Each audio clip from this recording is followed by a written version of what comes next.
Congress party ने एक परिवार को बचाने के लिए नेशनल हेराल्ड का पूरे विषय में जांच एजेंसी के खिलाफ काम कर रही थी, आज एक बहुत बड़ा खुलासा उसी नेशनल हेराल्ड केस में हुआ है। 2013 का यह केस है, किंतु 1960 में कांग्रेस के अंदर ही 4 बार के उनके उत्तर प्रदेश के मुख्यमंत्री आदरणीय चंद्रभानु गुप्ता, जो उत्तर प्रदेश के 50 से 60 के दशक के बीच में एक बहुत बड़े लीडर हुए, नेता हुए, जो 4 बार के उत्तर प्रदेश के मुख्यमंत्री कांग्रेस की तरफ से रहे, अब उनकी एक किताब छपी है विगत वर्ष। गुप्ता जी को स्वर्ग सिधारे 4 दशक हो चुका है, मगर उन्होंने अपनी जीवनी लिखी थी। जीवनी का नाम है सफर कहीं रुका नहीं, झुका नहीं। उनके इस जीवनी में जो उन्होंने दशकों पहले लिखा था, 60 के दशक में लिखा था, उनकी मृत्यु भी हो गई है, अब वो जीवनी छपी है। और उस जीवनी में जब नेशनल हेराल्ड के बारे में आप पढ़ेंगे तो अंग्रेजी में एक कहावत है, डेजा वू। आपको ऐसा लगेगा मानो हू बहू वही सब कुछ आज फिर से रूपांतर हो रहा है, फिर से उसी कहानी को दोहराई जा रही है। उस समय चंद्रभानु गुप्ता जी ने स्पष्ट शब्दों में क्या क्या कहा था, मैं आपको बताता हूं।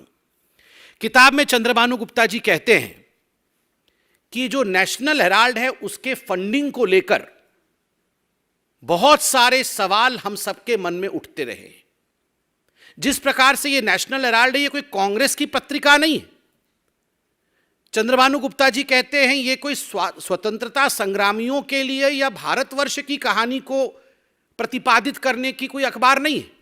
ये अखबार जो है ये केवल नेहरू, जवाहरलाल नेहरू और इंदिरा गांधी को महिमा मंडित करने के लिए है, और इसके लिए जो फंडिंग की जाती है उसमें गड़बड़ है। यहां तक चंद्रभानु गुप्ता कहते हैं कांग्रेस के 60 की दशक में कि यदि कोई इन्वेस्टिगेटिव एजेंसी, कोई जांच एजेंसी नेशनल हेराल्ड पे जांच खोल ले और उसके पैसे के विषय को अगर देखना शुरू कर दे तो बहुत बड़ा खुलासा, a big exposé will happen, बहुत बड़ा खुलासा हो जाएगा। आप सोचिए, ये जो परिवार है नेहरू परिवार, ये परिवार तब भी भ्रष्टाचारी है, तो ये भ्रष्टाचार इनको विरासत में मिली है। ये केवल सोनिया जी और राहुल जी भ्रष्टाचारी है ऐसा नहीं है, विरासत में परिवार में भ्रष्टाचार चला आ रहा है। और इसका जो खुलासा है ये चंद्रभानु गुप्ता जी करते हैं, उनके खुद के 4 बार के मुख्यमंत्री करते हैं। उसमें कहते हैं कि उस समय भी ये बहुत ध्यान देने योग्य विषय है, गलत तरीके से नेशनल हेराल्ड ने कांग्रेस से पैसे लिए।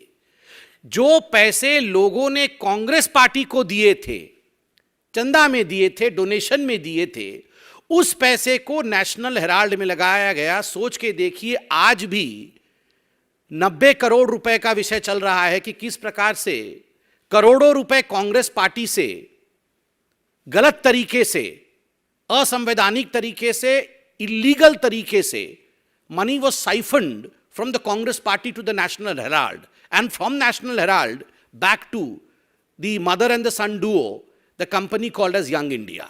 तो ये जो मनी सर्किटिंग थी वो उस समय भी चल रही थी और कांग्रेस का पैसा उस समय भी नेशनल हेराल्ड में गया था। सोच के देखिए, भ्रष्टाचार बेरोक टोक, अनस्टॉपेबल, मतलब भ्रष्टाचार और करप्शन तब से चल रहा है, नेहरू जी के समय से। और आगे चंद्रभानु गुप्ता लिखते हैं कि नेहरू जी को इस पूरी कंपनी का डायरेक्टर बनना था, इसलिए किस प्रकार से उन्होंने कई बड़े नेताओं का नाम लिखा है, पुरुषोत्तम दास टंडन, शिव प्रकाश गुप्ता, आचार्य नरेंद्र देव और खुद चंद्रभानु गुप्ता, कि हमें फोर्सफुली अपने जो शेयर्स थे उन्हें बेचने पड़े ताकि नेहरू जी के पास 100 शेयर आ जाएं और वो कैसे भी येन केन प्रकारेण डायरेक्टर बन जाए ताकि कंट्रोल उनके पास चला जाए। और अगर कोई इन्वेस्टिगेटिव एजेंसी नेशनल हेराल्ड को इन्वेस्टिगेट कर लेगी तो बहुत बड़ा खुलासा होने वाला है। ये 60 के दशक में चंद्रभानु जी ने कहा।